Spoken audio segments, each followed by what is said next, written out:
मी जेव्हा लहान होतो ना, सगळे नेहमी सांगायचे की अभ्यास कर अभ्यास कर, पण मला ही गोष्ट कधीच समजली नाही की अभ्यास कर पण नेमका कसा कर. आणि आता थोडेसे आपण मोठे झालोय, 4 पैसे कमवायला लागलोय, तर तेव्हा सगळे सांगतायत आपल्याला की पैसे सेव्ह कर. ठीक आहे, सेव्ह कर, पण मग सेव्ह करायचे कसे आणि कुठून करायचे? सो डोंट वरी, मी आहे ना. मी तुमच्या या प्रश्नाचं उत्तर आजच्या व्हिडिओमध्ये देणार आहे. व्हिडिओच्या शेवटी मी एक बोनस टिप सुद्धा सांगणार आहे. तसाच आता पैशांचा उपवास करा. उद्या जे आपण कमवणार आहे ते पैसे आज खर्च करतोय. तुम्हाला पैशांविषयी अवेअर करणं आणि तुमचे थोडेफार पैसे सेव्ह करण्यासाठी तुम्हाला मदत करणं, हे पण माझंच काम आहे. एका वर्षामध्ये तुम्ही 25,000 रुपये सेव्ह करू शकता. तुम्हाला माहिती आहे का, फक्त भारतामध्येच ही सिस्टीम आहे की तुम्हाला शॅम्पूचं 1 रुपयाचं पॅकेट मिळतं. Buy online things in incognito mode. More than often तुम्हाला ती गोष्ट किंवा डिस्काउंट प्राइस मध्ये मिळू शकते. बँकेच्या कुठल्याही लोन्स मध्ये इंटरेस्ट हा फ्रंट लोडेड असतो. आपण जरी कितीही आपटली ना, तरी खूप जास्त सेव्ह करणं कधी कधी आपल्याला पॉसिबल होत नाही. ही गोष्ट आपल्या सॅलरी इन्क्रीमेंट वरतीच फक्त डिपेंड राहून नाही चालणार.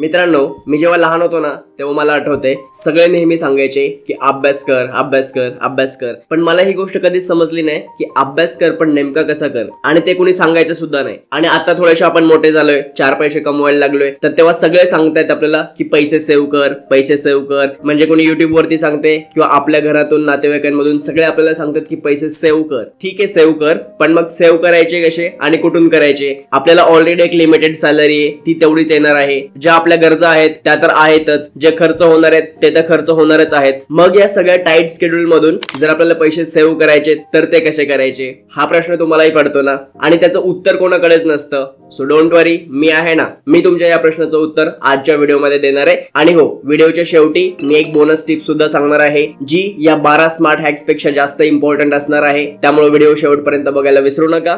सूरज थिटे नाव आहे माझं, आणि तुम्ही बघायला स्टार्ट केलेले आहेत सूरज टॉक्स या आपल्या चॅनलवरची फायर सिरीज आणि फायर सिरीजचा 53वा एपिसोड. सगळ्यात पहिली स्मार्ट हॅक आहे automate your savings. Let's say month एंडला तुमची सॅलरी होते, तर मंथच्या सुरुवातीलाच 1 किंवा 2 तारखेलाच तुम्हाला जेवढे काही पैसे सेव्ह करायचे ना, तर त्याच्यासाठी ऑटो डेबिट लावून ठेवा. लेट्स से तुम्ही SIP करताय, तर SIP चं ऑटो डेबिट लावून ठेवा.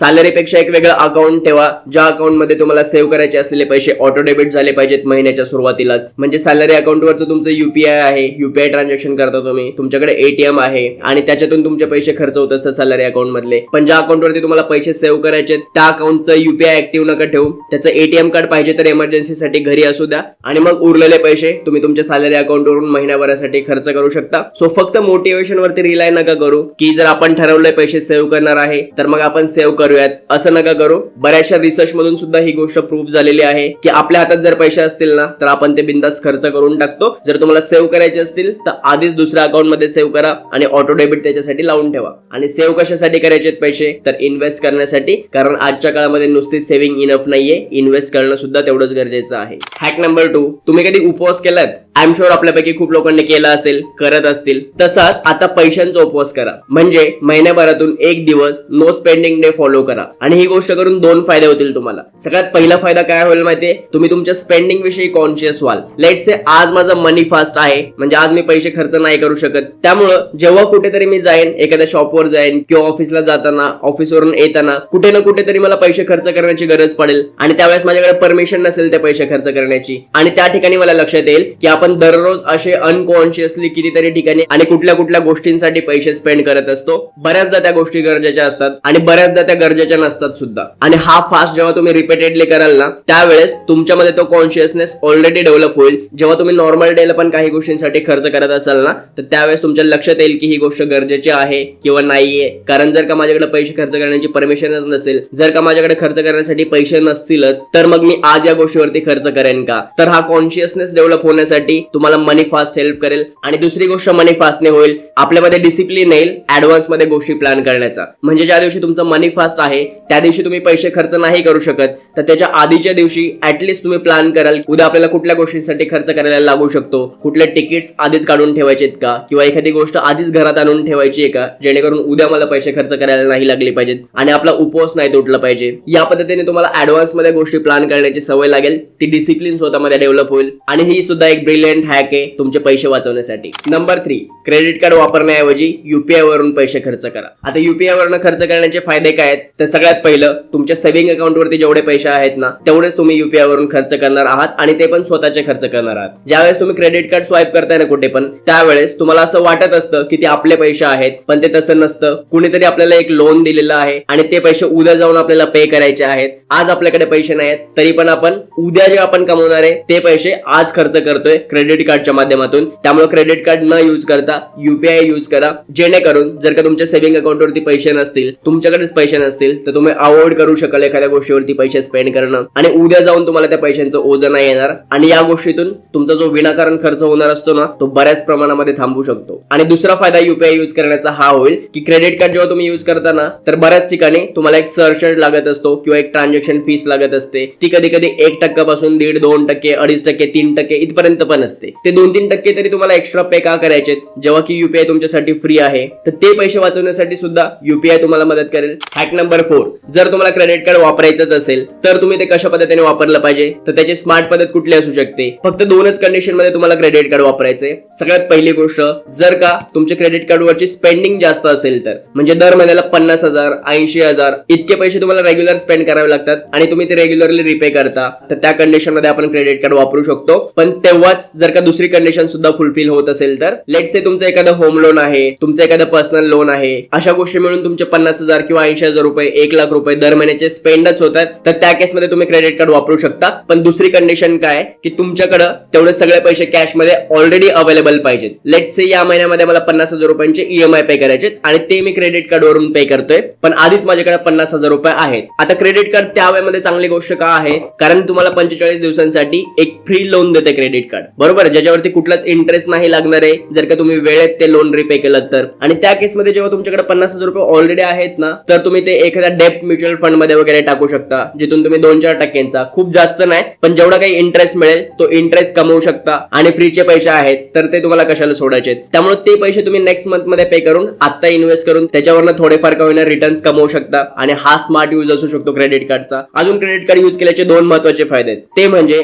जेव्हा तुम्ही क्रेडिट कार्डवरनं रेग्युलर ट्रान्झॅक्शन करत राहाल ना, म्हणजे एक अमाऊंट स्पेंड करताय आणि पुढच्या महिन्यामध्ये वेळेमध्ये ती अमाऊंट जेव्हा रिपे करताय ना तर त्यातून तुमचा सिबिल स्कोर वाढत असतो, तुमची क्रेडिट रेटिंग त्याच्यातून वाढते. आणि दुसरा महत्त्वाचा फायदा आहे, जेव्हा पण तुम्ही क्रेडिट कार्डवरनं बिल पे करता किंवा अजून एखाद्या ठिकाणी तुम्ही शॉपिंग करताय, क्रेडिट कार्ड स्वाईप करताय, तर त्या केसमध्ये तुम्हाला बऱ्याचदा कुपन्स मिळतात, ऑफर्स मिळतात काही ना काहीतरी. त्या ऑफरचा सुद्धा तुम्ही लाभ घेऊ शकता आणि या वेळेस सुद्धा तुमचे बऱ्यापैकी पैसे सेव्ह होऊ शकतात किंवा क्रेडिट कार्डवरून तुम्ही थोडेफार तरी पैसे कमवू शकता. हा क्रेडिट कार्डचा स्मार्ट यूज होऊ शकतो. पण अगेन ज्या 2 कंडिशन मी तुम्हाला सांगितल्या, पहिले तर 100% पैसे तुमच्याकडे ऑलरेडी कॅश मध्ये अवेलेबल पाहिजे आणि सेकंड थिंग, जर का तुमच्या क्रेडिट कार्ड स्पेंडिंग जास्त असतील दर महिन्याच्या तर आपण क्रेडिट कार्ड यूज केलं पाहिजे आणि ते सुद्धा स्मार्ट पद्धतीने. हॅक नंबर 5, कुठेही शॉपिंग करताना शॉपिंग लिस्ट बनवत जा. तुम्ही डीमार्टला जाताय किंवा तुम्ही ऑनलाईन शॉप करताय, कुठेही जर तुम्हाला शॉपिंग करायची असेल तर तुम्हाला नेमकं खरेदी काय करायचंय ह्याची शॉपिंग लिस्ट आधीच प्रिपेअर करा. माझं स्वतःचं सुपर मार्केट शॉप असताना मी तुम्हाला ही गोष्ट सांगतोय, याचा अर्थ मी माझं स्वतःचं थोडंसं नुकसानच करून घेतोय,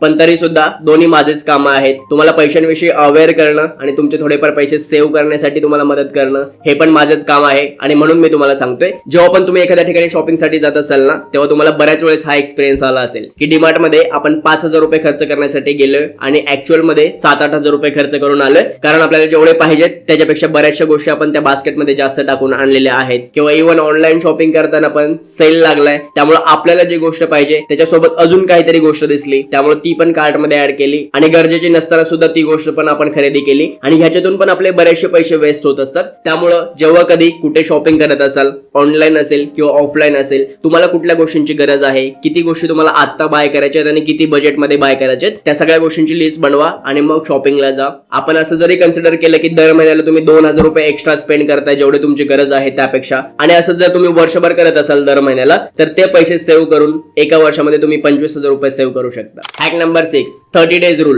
जेव्हा तुम्हाला एखादी गोष्ट परचेस करायची आहे ज्याची तिकीट साईज थोडीशी मोठी आहे, म्हणजे लेट्स से तुम्हाला 50,000 रुपयांचा एक फोन परचेस करायचा आहे कारण आता सेल लागलेला आहे, पण ऍट द सेम टाइम तुम्हाला हे पण माहिती आहे की माझ्याकडे जो फोन आता ऑलरेडी आहे तो फोन अजून 1 वर्षभर चांगला परफॉर्म करू शकतो, पण आपल्याला इम्पल्सिव्ह बाईंग बाईंग करायची. कोणीतरी सांगते आपल्याला की चांगली ऑफर आहे, स्वस्तात मिळतोय वगैरे. या सगळ्या कारणांसाठी आता आपल्याला फोनवर 50,000 रुपये स्पेंड करायचे जे की लगेच रिक्वायर्ड नाहीत. अशा वेळेस जर का समजा तुम्हाला एखादी गोष्ट खरेदी करण्यामध्ये थोडंसं कन्फ्युजन असेल किंवा तुम्ही ड्युअल माइंडसेट मध्ये असाल की करायची किंवा नाही करायची, ती गोष्ट खरेदी करताना 30 दिवसांचा वेळ घ्या. आज जर मला असं वाटतं की ती गोष्ट खरेदी केली पाहिजे तर आता लगेच खरेदी करू नका. इथून 1 महिना पुढचा वेट करा आणि 1 महिन्याच्या नंतर तुम्हाला तीच फिलिंग येते का की आपण ती गोष्ट घेतली पाहिजे हे चेक करा. मोस्ट प्रोबेबली तुम्हाला तोपर्यंत ती गोष्ट खरेदी करण्याची इच्छा संपलेली असेल आणि तुम्ही ती गोष्ट खरेदी नाही करणार. पण त्यावेळेस पण जर तुम्हाला वाटलं खरेदी करायचीच आहे तर तेव्हा करा, जेणेकरून तुम्ही इम्पल्सिव्ह बाईंग ज्याला आपण म्हणतो ना की भावनिक होऊन खरेदी करणं, ती गोष्ट टाळू शकाल. जर का तुम्ही असं 10 वेळेस परचेस करताना केलं,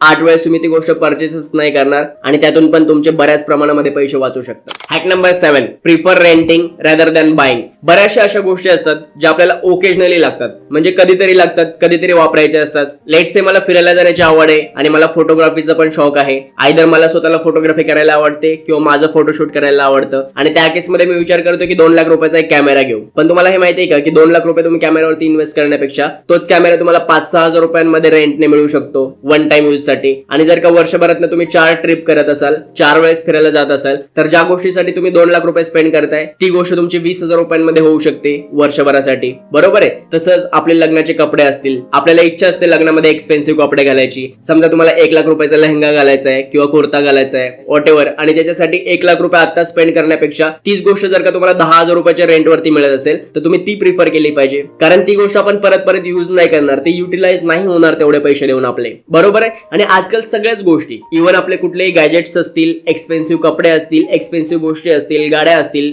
सगळ्या काही गोष्टी रेंट्सवरती मिळतात. त्यामुळं आपल्याला ज्या गोष्टीची फ्रिक्वेंटली गरज नाही पडत ना, ती गोष्ट आपण डायरेक्ट बाय करण्यापेक्षा रेंट करू शकतो आणि त्या गोष्टीतून सुद्धा आपले बऱ्यापैकी चांगले पैसे वाचू शकतात. Hack number 8, by large size और स्मॉल साइज गुड्स. आता मी स्वतः एका सुपरमार्केट स्टोअरचा ओनर म्हणून तुम्हाला सांगतोय. ही गोष्ट मी खूप वेळेस ऑब्झर्व केलेली आहे आणि तुमच्यापैकी आय डोंट नो किती लोकांनी कधी ऑब्झर्व केली असेल. पण अशा काही गोष्टी असतात ज्याच्यामध्ये जर का तुम्ही मोठा पॅक परचेस केला ना तर तुम्ही प्रॉफिट मध्ये असता, आणि अशा काही गोष्टी असतात ज्याच्यामध्ये तुम्ही जर का छोटा पॅक परचेस केला तर तुम्ही प्रॉफिट मध्ये राहू शकता. लेट्स से कोलगेट वगैरे अशा काही गोष्टी आहेत ज्याच्यामध्ये छोटा पॅक परचेस करण्यापेक्षा मोठा पॅक जर का तुम्ही परचेस केला ना तर त्याच्यामध्ये काहीतरी फ्री असतं, किंवा 300 ग्रामच्या कोलगेटवरती 100 ग्रामचं कोलगेट फ्री असतं. असे कॉम्बो पॅक वगैरे जर तुम्ही घेत असाल ना तर तुम्हाला ते स्वस्तात पडतं. इव्हन टूथब्रश पण जो तुम्ही 30 रुपयाला एक घेणार तेच जर का तुम्ही 5 घेतले तर 99 रुपयामध्ये मिळतात. तर अशा काही गोष्टी आहेत ज्या तुम्ही लार्ज साईज मध्ये जेव्हा घेता ना त्यावेळेस तुमच्यासाठी ती गोष्ट प्रॉफिटेबल असते. पण ऍट द सेम टाइम काही गोष्टी अशा असतात ज्या तुम्ही छोट्या पॅक साईज मध्ये जेव्हा घ्याल ना तेव्हा तुम्हाला ते जास्त प्रॉफिटेबल असेल. उदाहरणार्थ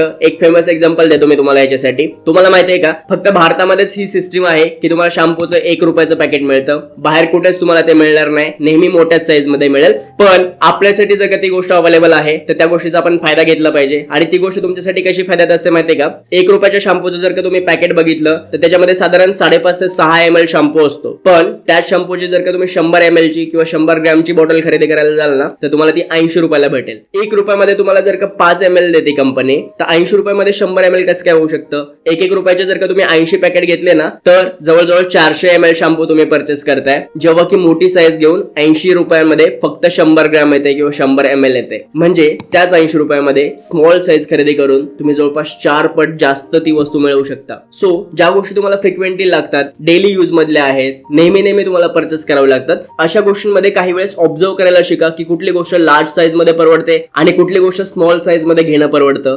जेणेकरून जर ह्या हॅबिट्स तुमच्यामध्ये डेव्हलप झाल्या तर लॉंग टर्म मध्ये ही ट्रिक वापरून सुद्धा तुम्ही बऱ्यापैकी पैसे सेव्ह करू शकता. Hack number 9, buy online things in incognito mode. जेव्हा आपण कुठली एखादी गोष्ट ऑनलाईन परचेस करण्यासाठी एखाद्या वेबसाईट वरती जातो ना त्यावेळेस सुरुवातीलाच आपल्याला एक नोटिफिकेशन येतं बघा, ऍक्सेप्ट कुकीज म्हणून, आणि आपण त्या कुकीज पटकन ऍक्सेप्ट पण करतो. आणि ह्याच्यातनं काय होत असतं माहिती, ती वेबसाईट तुमच्या ब्राउझरमध्ये कुकीज अपडेट करत असते, ज्या कुकीज तुमच्या ज्या सगळ्या ऍक्टिव्हिटीज आहेत ना त्या ब्राउझरवरच्या त्या ऍक्टिव्हिटीज ट्रॅक करत असते. आणि मग त्याच्यातूनच तुम्हाला ती कंपनी अजून ऍडव्हर्टाइज दाखवू शकते, अजून काहीतरी परचेस करण्यासाठी सतत तुम्हाला नोटिफिकेशन्स येत राहतील वगैरे वगैरे. आणि अजून एक मेजर डिसएडव्हान्टेजेस आहे त्या गोष्टीचं. आता ही गोष्ट जर का तुम्ही मला प्रूव्ह करायला सांगितली तर मे बी ते थोडंसं अवघड असू शकतं, पण ही गोष्ट तुम्ही पण ऑब्झर्व कराल आणि त्याच्या पाठीमागचं लॉजिक तुम्हाला पटेल की जेव्हा पण तुम्ही अशा नॉर्मल वेबसाईटवरनं परचेस करताना त्यावेळेस सुरुवातीला 2-3 वेळेस तुम्हाला बघा तीच गोष्ट लो प्राइस मध्ये मिळते किंवा डिस्काउंट मिळतो त्याच्यावरती. आणि जसं जसं तुम्ही त्या प्रोडक्टचे रेग्युलर कस्टमर बनता ना तसं तुमच्यासाठी त्या गोष्टीचे प्राइजेस वाढत राहतात. पण जर का तुम्ही तीच गोष्ट इनकॉग्निटो मोडवरून शॉप केली किंवा परचेस केली तर तुमच्या ब्राउझरवरच्या ऍक्टिव्हिटीज ती वेबसाईट ट्रॅक करू शकणार नाही आणि त्यांना प्रत्येक वेळेस वाटेल की कुणीतरी नवीन कस्टमर आहे, फर्स्ट टाइम बायर आहे आणि मोर दॅन ऑफ्टन तुम्हाला ती गोष्ट स्वस्तामध्ये किंवा डिस्काउंट प्राइस मध्ये मिळू शकते आणि तुमच्याकडे सतत जे नोटिफिकेशनचं ओझं येतं किंवा सतत तुम्हाला काही ना काहीतरी परचेस करण्यासाठी ऍडव्हर्टाईज येतात ना, ती गोष्ट सुद्धा टाळली जाऊ शकते आणि ह्याच्यातून सुद्धा पैसे आपण सेव्ह करू शकतो. जर का तुम्हाला ऑनलाईन परचेस करण्याची खूप जास्त सवय असेल, तुमचे फ्लाईट तिकीट्स असतील, तुमचे कपडे असतील किंवा कुठल्याही गोष्टी ज्या तुम्ही फ्रिक्वेंटली बाय करताय, तर त्या सगळ्या गोष्टी ऑनलाईन शॉप करताना नेहमी इनकॉग्निटो मोड मधून करत राहा तर तुम्ही फायद्यात राहाल. आणि हो, जर का तुम्ही त्या कंपनीचं ऍप वापरत असाल तर ऍप मध्ये इनकॉग्निटो मोड नसतो, त्याच्यासाठी तुम्हाला लॅपटॉपवरून किंवा ब्राउझरवरून ती गोष्ट करावी लागेल. Hack number 10, repay your loan faster. ही गोष्ट मी खूप व्हिडिओज मधून सांगितलेली आहे की जे आपले लॉंग टर्मचे लोन्स असतील ना, ते आपण अर्ली स्टेज मध्ये जितके लवकर शक्य होईल तेवढ्या लवकर आपण रिपे केले पाहिजेत. सगळ्यात महत्त्वाचं कारण काय तर बँकेच्या कुठल्याही लोन्स मध्ये इंटरेस्ट हा फ्रंट लोडेड असतो. म्हणजे जेव्हा तुम्ही सुरुवातीला ईएमआय पे करताय ना, तर त्या ईएमआय मधली मॅक्झिमम अमाऊंट तुमची इंटरेस्ट साठी जात असते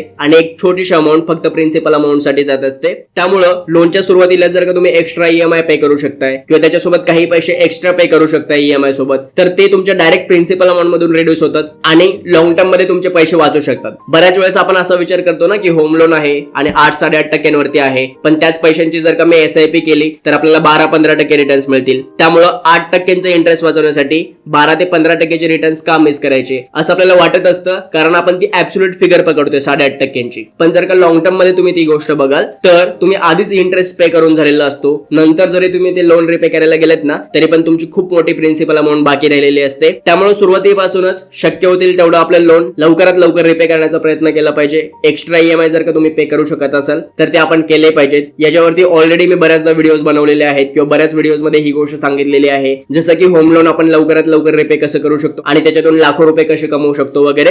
हे सगळे व्हिडिओज आपल्या चॅनलवरती ऑलरेडी आहेत, तुम्ही ते जाऊन बघू शकता. Hack number 11, buy life and health insurance early. Life insurance आणि हेल्थ इन्शुरन्स ह्या गोष्टी खूप बेसिक आहेत. आता एवढं तर आपल्याला कळायला लागलंय स्पेशली कोविड नंतर की हेल्थ इन्शुरन्स आणि लाईफ इन्शुरन्स ही किती गरजेची गोष्ट आहे. जेव्हा आपल्यावरती आपल्या फॅमिलीवरती इमर्जन्सी सिच्युएशन येते त्यावेळेस आता शक्यतो कोणी मदत करत नाही. अशा वेळेस आपल्याला हेल्थ इन्शुरन्स आणि लाईफ इन्शुरन्स मदत करू शकतो. पण सेम हेल्थ इन्शुरन्सच्या असेल किंवा लाईफ इन्शुरन्सच्या असेल, त्या सेम कव्हरसाठी जर का तुम्ही तुमच्या वयाच्या 30 वर्षानंतर तो इन्शुरन्स काढत असाल ना, तर जो प्रीमियम लागतो ना त्याच्यापेक्षा खूप कमी प्रीमियम तुम्ही जर का वयाच्या 30 वर्षांच्या आतमध्ये असाल तर लागतो. त्यामुळं आपण हे इन्शुरन्स शक्य तेवढं लवकर काढून घेतले पाहिजेत. आपल्या 20s मध्येच काढून घेतले पाहिजेत, 30 वर्षांच्या आतमध्येच काढले पाहिजेत, जेणेकरून आपण लॉंग टर्म मध्ये पण कमी प्रीमियम पे करू आणि सेम कव्हर मिळवू. कारण जसं जसं आपलं वय वाढतं तसं तसं आपल्या हेल्थच्या रिस्क वाढतात, तसं तसं आपण मृत्यूच्या थोडाफार जवळ जात असतो. हे इन्शुरन्स कंपनीजला पण माहिती असतं आणि त्याच्यामुळं तुम्हाला सेम कव्हरसाठी जास्त प्रीमियम पे करायला लागेल जसं जसं तुमचं वय वाढत जाईल तसं तसं. त्यामुळं जितक्या अर्ली एज मध्ये तुम्हाला ह्या सगळ्या बेसिक गोष्टी करून ठेवणं शक्य असेल तेवढ्या लवकर आपण ती गोष्ट केली पाहिजे आणि ह्याच्यातून पण लॉंग टर्म मध्ये आपले बरेचसे पैसे वाचतात.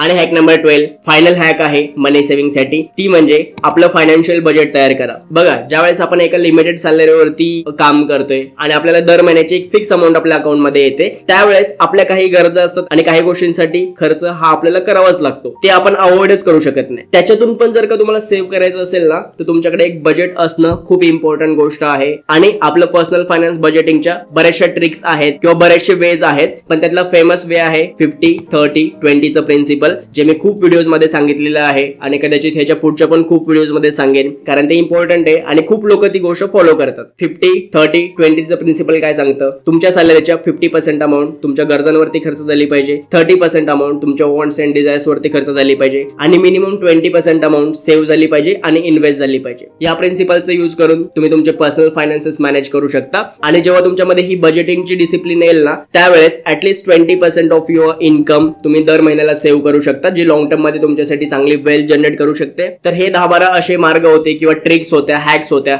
ज्या करून तुम्ही तुमच्या टाईट स्केड्यूल मधून पण पैसे सेव्ह करू शकता, जी गोष्ट लॉंग टर्म मध्ये तुमच्यासाठी हेल्पफुल असू शकते. आणि हो, माझ्या लक्षात आहे, मी तुम्हाला सुरुवातीलाच बोललो होतो की एक बोनस ट्रिक मी तुम्हाला सांगेन, जी या 12 टिप्स पेक्षा पण जास्त इम्पॉर्टंट असेल. ती ट्रिक सांगण्याची वेळ आता आलेली आहे. तर ती ट्रिक अशी आहे की बघा, आपण मिडल क्लास लोक असतो आणि जसं आपण बऱ्याच वेळेस ह्या व्हिडिओमध्ये पण बोललो की आपल्याला एक लिमिटेड सॅलरी मिळत असते, एक लिमिटेड इन्कम आपण दर महिन्याला कमवत असतो. त्या लिमिटेड इन्कम मधून आपण जरी कितीही आपटली ना तरी खूप जास्त सेव्ह करणं कधी कधी आपल्याला पॉसिबल होत नाही. ज्या गरजा आहेत त्या गरजा तिथेच असणार आहेत, जेवढे खर्च व्हायचे ते खर्च होणारच आहेत. काही वेळेस इमर्जन्सी सिच्युएशन येतात आणि तिथे पण आपले जास्त पैसे खर्च होतात आणि आपल्याला सेव्हिंग करणं जास्त पॉसिबल होत नाही किंवा कधी कधी ती गोष्ट आपल्या कंट्रोलमध्येच राहत नाही. पण एक गोष्ट आपल्या कंट्रोलमध्ये नेहमी आहे, ती गोष्ट कुठली माहितीये? आपला जो इन्कम आहे ना तो इन्क्रीज करणं. लेट्स से तुम्ही आता महिन्याचे 30,000 रुपये कमवताय, तर तुम्हाला हा विचार नेहमी करणं गरजेचं आहे की पुढच्या वर्षी याच महिन्यामध्ये 30,000 रुपयांऐवजी 50,000 रुपये मी कसे कमवू शकतो. आणि ही गोष्ट आपल्या सॅलरी इन्क्रीमेंट वरतीच फक्त डिपेंड राहून नाही चालणार, त्याच्यापेक्षा पण बरेचसे असे मार्ग आहेत ज्या मार्गाने तुम्ही तुमचे इन्कम इन्क्रीज करू शकता. आजकाल सोशल मीडियाचा जमाना आहे, तुम्ही पर्सनल ब्रँड बनवू शकता, एखादा प्रोडक्ट ऑनलाईन सेल करू शकता. जर का तुमच्याकडे एखादी स्किल असेल, जसं की ग्राफिक डिझायनिंग आहे, व्हिडिओ एडिटिंग आहे, थंबनेल डिझाईन आहे किंवा अशा मल्टिपल स्किल्स मधली कुठलीही स्किल अक्वायर करून तुम्ही त्याच्यातून फ्रीलान्स म्हणून काम करू शकता. बरेचसे ऑप्शन आज आपल्याकडे ऑलरेडी आहेत. जर का आपण थोडंसं ओपन माइंड ठेवून आणि उघड्या डोळ्यांनी बघितलं ना तर अशा बरेचसे ऑप्शन्स आपल्याला मिळू शकतात ज्याच्यातून आपण आपली इन्कम वाढवू शकतो किंवा एखादा साईड इन्कम तरी ऍटलीस्ट जनरेट करू शकतो. त्यामुळं आपण आपली बुद्धी, आपला वेळ आणि आपली एनर्जी फक्त पैसे सेव्ह करण्यावरती जेवढं खर्च करतो ना त्यापेक्षा थोडीशी जास्त एनर्जी आपल्याला अजून पैसे कसे कमवता येतील याच्यावरती स्पेंड केली पाहिजे. आपल्याकडे जर का वीकेंड्स असतील तर त्या वीकेंड्सचं आपण ह्याच्यासाठी युटिलायझेशन केलं पाहिजे आणि या सगळ्या गोष्टी करून आपण आपलं इन्कम इन्क्रीज करण्याचा प्रयत्न केला पाहिजे, जेणेकरून ह्या ज्या 12 सेव्हिंग ट्रिक्स सांगितल्या ना मी तुम्हाला, त्या सेव्हिंग ट्रिक पण जास्त बेटर पद्धतीने तुम्हाला यूज करता येतील कुठेही आणि लॉंग टर्म मध्ये आपण बरेचसे पैसे सेव्ह करू शकू. सो आय होप आता नेक्स्ट टाइम जेव्हा तुम्हाला कोणी सांगेल ना की पैसे सेव्ह करा तर तुम्ही हा प्रश्न त्याला विचारायला विसरणार नाहीत की पैसे सेव्ह करा हे ठीक आहे, पण पैसे कसे सेव्ह करायचे आणि कुठून ते सेव्ह होणार आहेत. आणि या प्रश्नाचं उत्तर त्या व्यक्तीकडे नसेल त्यावेळेस तुम्ही त्यांना सुद्धा हा व्हिडिओ शेअर करू शकता आणि तुमच्या सगळ्या मित्रमंडळींना पण हा व्हिडिओ शेअर करू शकता, जेणेकरून ते सुद्धा त्यांचे पैसे सेव्ह करू शकतील. हा व्हिडिओ जर का तुम्हाला आवडला असेल तर व्हिडिओला लाईक करा, कमेंट करून सांगा मला की आपलं कंटेंट तुम्हाला आवडते किंवा नाही आवडते, ज्या काही तुमच्या प्रतिक्रिया असतील त्या सगळ्या. आणि अशाच युजफुल आणि इम्पॉर्टंट व्हिडिओसाठी आपल्या युट्यूब चॅनल सबस्क्राईब करायला विसरू नका. आपण भेटूयात पुन्हा पुढच्या व्हिडिओमध्ये. तोपर्यंत आपली आणि आपल्या सगळ्या माणसांची काळजी घ्या. This is Suraj Thite signing of.